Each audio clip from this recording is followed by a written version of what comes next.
5 stars don't guarantee safety. They just mean whatever happened didn't make it into the review. Photos frame the light, not the shadows.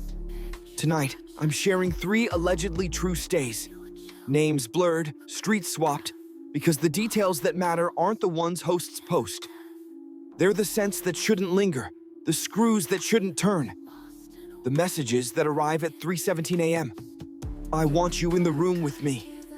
Lights low, headphones on. Let the ordinary sounds around you become part of this. If you've ever trusted a smart lock or a vent you never noticed, the 3rd story will change how you sleep. But don't skip ahead. Each piece answers a question the last one won't let you shake. I've worked late, booked last minute, believed glossy listings, and perfect check-in instructions. I learned that 5-star stays are often curated illusions. Framed corners, stage throws, and rules that sound reasonable until you realize who they really protect. This isn't a warning as much as a confession. I didn't listen to my gut, and I paid for it. 3 keys, 3 doors, 3 nights I can still hear. We'll start where privacy should be absolute and isn't. A bathroom, a chrome grate, and the softest breath from beyond the wall. Okay, let's check those screws. Story 1 starts in steam.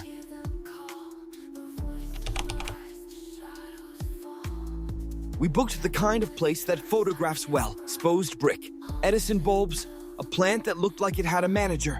The smart lock chirped like a tiny bird's when I punched the code, and a slideshow of rules auto-loaded on the app. Most of it was harmless. No parties, quiet hours, shoes off on the rug. One line felt weirdly specific. Please don't touch the bathroom vent.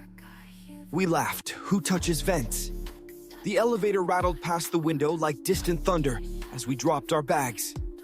Downtown smelled like rain and hot metal. Inside, the loft had that staged clean scent. Lemon over detergent, like a hotel pretending to be someone's house. Maya called dibs on the shower. I unpacked, half watching the city pulse through the blinds, half watching the app's house rules scroll again. When the water started, I heard it. Not the usual fan whine, something softer, almost human. The vent in the bathroom made a sound like a person trying not to breathe too loudly. Inhale, hold, exhale. The air had a faint cologne I didn't own, the kind that hangs in the men's aisle after a stranger passes. I told myself old buildings do weird things with air, that maybe the neighbor's fragrance was hitchhiking through ducts. After Maya was done, steam still clung to the mirror. On the tile below the vent, gray dust had sifted down in a crescent like someone had brushed a sleeve against it. The screw heads on the grate were chewed up, raw metal showing where a screwdriver had slipped. 2 didn't match. I took a photo because my brain does that. Collects proof against itself. We ordered takeout. We put on a show with laughter canned years ago, and while we pretended to unwind, the vent kept breathing.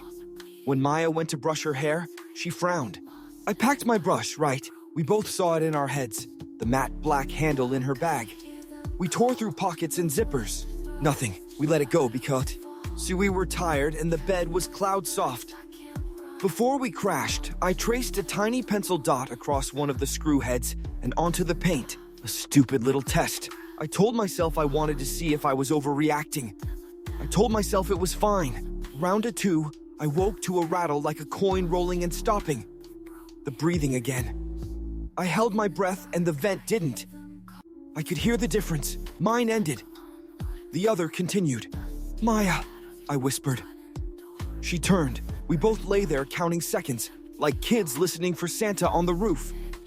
At 3, I got up and pressed my ear to the louvers. Cold metal kissed my skin. Behind it, a stillness, then the thinnest tremor, a dragged inhale as fragile as tissue. Then a faint plastic tick, like a phone case nudged against tile. I felt stupid and exposed in the glow of my phone screen. I messaged the host. Odd noise from bathroom vent, concerns about maintenance access. He replied in minutes. Building has negative pressure system, totally normal, and per HOA, please do not tamper with vents. He attached the rule in a smiley bullet. I sent the picture of the chewed screws. He thumbed back. Previous guest over-tightened. Cleaner already flagged. Please stop touching the vent. Fines apply. The tone wasn't angry. It was bored. Like I'd asked if the coffee maker had a filter. Fear curdled into embarrassment. Were we the problem? I wedged a chair under the doorknob anyway and rolled a suitcase against the door. It felt ridiculous. It also felt like oxygen. The pencil mark had shifted. A hair, but enough. I took another picture. The cologne was stronger now. Not ambient, but present. Like someone had stepped out and the air hadn't caught up. We didn't shower. We barely talked. We waited out the dark in rationed whispers. At 4, we cut our losses. We packed in silence, left the key on the table, and walked into a city that still belonged to 2, rucks and janitors. The rideshare came fast. The driver said nothing. He didn't have to. The host messaged later, clipped professionalism. Unfortunate you felt uncomfortable. Our listing is compliant. Any insinuations are defamatory. He offered a partial refund if we adjusted our review. We took the hit and moved on. Mostly, for days, Maya said, "That brush has to be in the car." Then let the sentence die. 3 weeks later, an automated message pinged both our phones. "Our cleaners found an item left under your bathroom sink. Identify if yours for return." The photo loaded slow. A matte black hairbrush in a shadowed cabinet, hair still tangled in the bristles. A small piece of handle snapped clean. The timestamp sat in the corner like a grin. We never opened that cabinet. We didn't use that sink storage. The brush had been in Maya's bag until it wasn't. Someone stood in that bathroom while we were there. Someone had time to take something small and stash it in a place we wouldn't look, as if to prove they could. Think about the bored tone, the scuffed screws, the breath that kept going when mine stopped. I think about the rule a stranger wrote that I followed. Downtown, at least, there are neighbors on the other side of the wall. The next place didn't even have that. At least downtown, you can pound on a door. Someone will yell back, or a neighbor will call in a complaint. Or you'll hear footsteps above you and pretend that means help. Out there, there's no signal, no hallway, just your name on the booking and a pin dropped in trees. The rules aren't bullet points. They're warnings you don't recognize yet. The next place promised no neighbors, a co-host nearby, and a discount if I didn't use much power. I thought silence would feel safe. It didn't. It felt owned. If you've ever been charged an extra guest fee, you'll want to hear where that number came from. Because I found out, not random at all. The woods listened.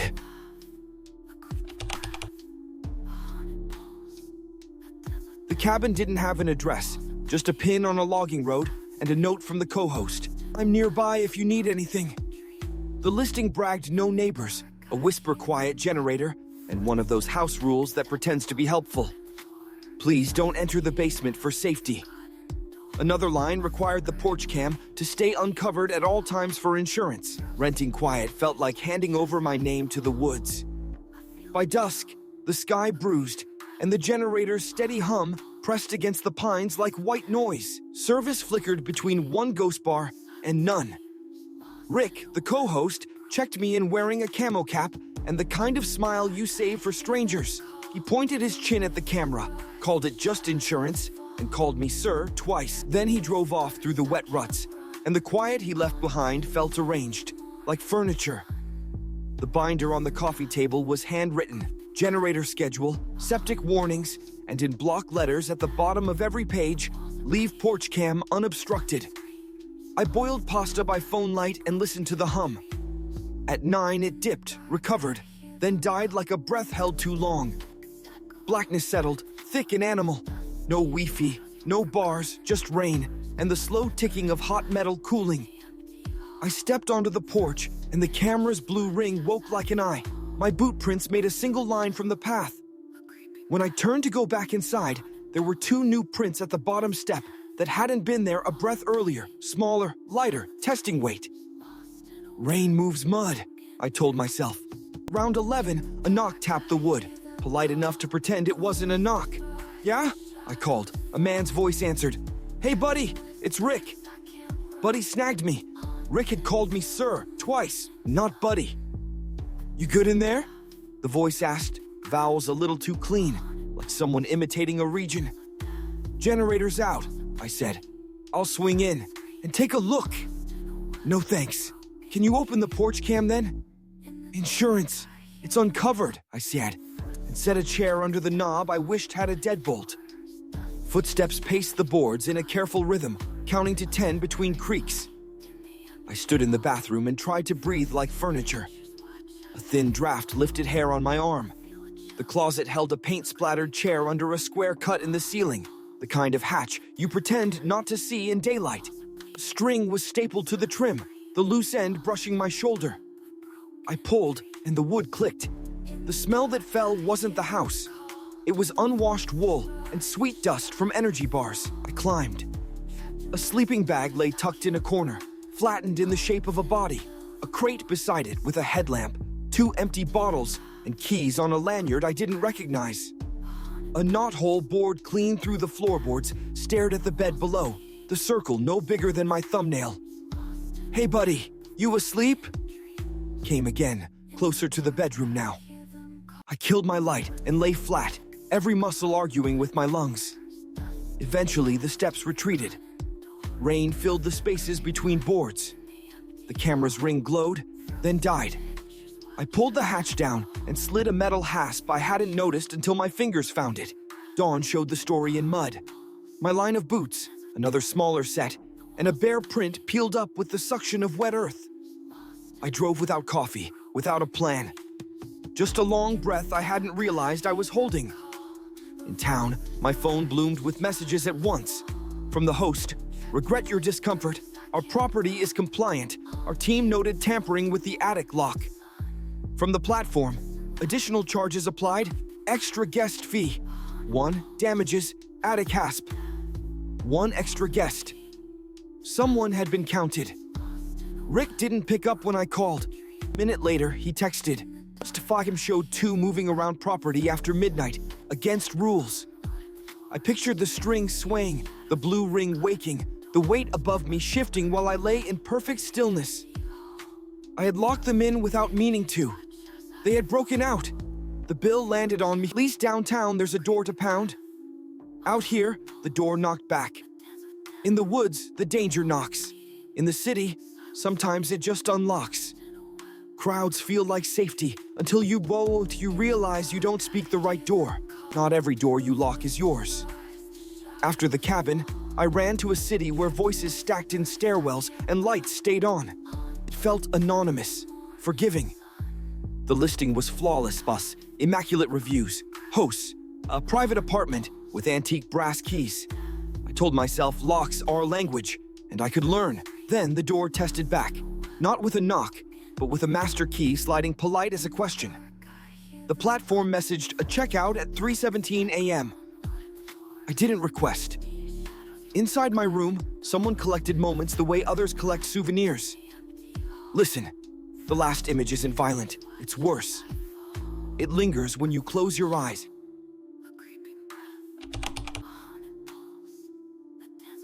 By the time I landed, I wanted noise to feel like protection. The old city stacked balconies like teeth, and every doorway had a language I only half understood. The listing promised a private apartment, antique charm, and keys, plural, which felt adult and safe. The building's entrance was a carved wooden door with brass that remembered hands. Inside, the stairwell smelled like stone and old soap. On the 3rd floor, my unit was one door in a labyrinth of subdivided rooms. Numbers taped on glass in crooked fonts. The CO host met me with a clipboard and a smile I couldn't read. "Registry," he said, tapping my passport. "It's the law." He photographed the photo page with his phone, then flipped it and shot the visa, apologizing in the way of someone who doesn't plan to stop.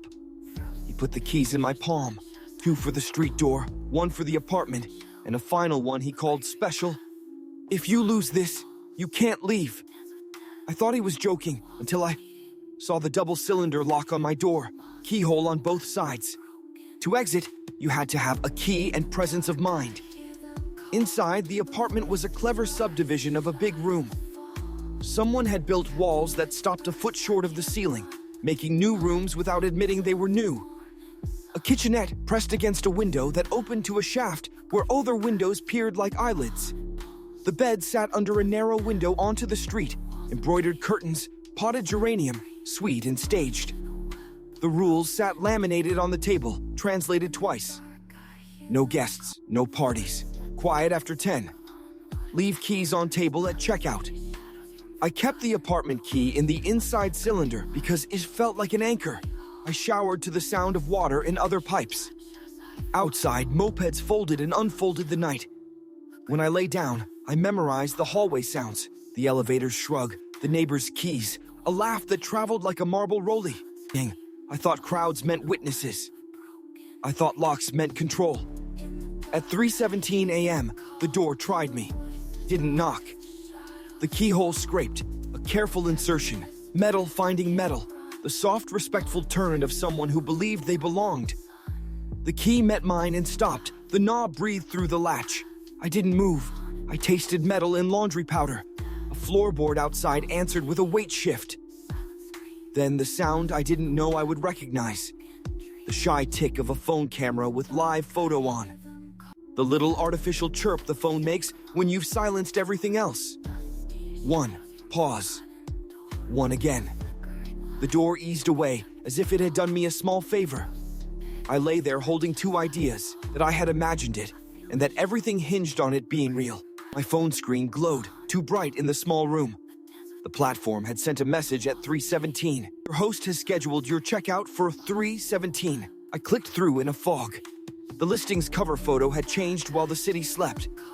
Where there had been a sunlit shot of the facade, there was now a night photo from the street. In a second-floor window, a silhouette stood. Hair gathered high, shoulders hunched, the outline of my hoodie unmistakable. The caption said, "Romantic view, quiet nights." Morning made the apartment ugly. The walls didn't meet the ceiling, which meant sound traveled without asking permission. As I packed, I coughed the airless cough of jet lag and dust, and I hated how intimate the sound felt. The CO host texted, "I can stop by for the keys if you're leaving early." Wrote, "I'll leave them on the table." He replied with a thumbs up and a pin to a cafe 2 blocks away. "For coffee," he wrote, and I imagined him watching the blue dot move.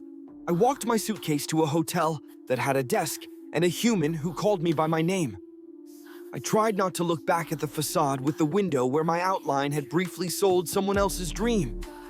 By afternoon, the review notification hit my email. "Great guest, very clean, respectful, slight cough at night but no problem." I read it twice, checking dates, timestamps, the way you check your own reflection to see if you're the same person.